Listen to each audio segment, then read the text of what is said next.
എനിക്ക് കാറ് വിൽക്കാൻ തോന്നുന്നില്ല എന്നെങ്ങനെ പറയാ? എന്റെ തോന്നലാണ്. I don't feel like selling the car.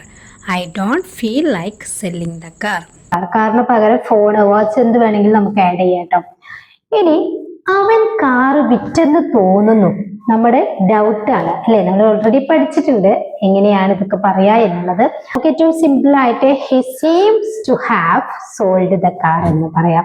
അല്ലെങ്കിൽ നമുക്ക് ഒന്നും കൂടി പൊളൈറ്റ് ആയി പറയുകയാണെങ്കിൽ it seems like he has sold the car എന്ന് പറയാം അല്ലെ. നമ്മുടെ തോന്നലാണല്ലോ, അവൻ വിൽക്കുന്നുണ്ടോ ഇല്ലയോ എന്ന് അറിയില്ല, നമുക്കൊരു ഡൗട്ട് തോന്നി പറയാണ് അവിടെ. അതുകൊണ്ട് seems യൂസ് ചെയ്ത് പറയാം.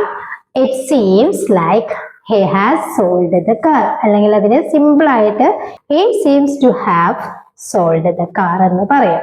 എന്നാൽ നമുക്ക് മിക്കവാറും ഈ കാർ വിൽക്കേണ്ടി വരും എന്നെങ്ങനെ പറയും? നമുക്ക് മിക്കവാറും എന്ന് പറഞ്ഞിട്ടുണ്ട് കേട്ടോ. അപ്പോൾ വേണ്ടി വരും എന്ന് പറയാൻ വേണ്ടിയിട്ടൊക്കെ നമ്മൾ ഓൾറെഡി പഠിച്ചിട്ടുണ്ട്, വരാനിരിക്കുന്ന ഒരു കാര്യം അല്ലെ പറയാൻ വേണ്ടിയിട്ട്. അപ്പം നമുക്ക് മിക്കവാറും ഈ കാർ വിൽക്കേണ്ടി വരും എന്നെങ്ങനെ പറയും എന്നുള്ളത് നിങ്ങൾ താഴെ കമന്റ് ചെയ്യാം കേട്ടോ. Okay, thank you.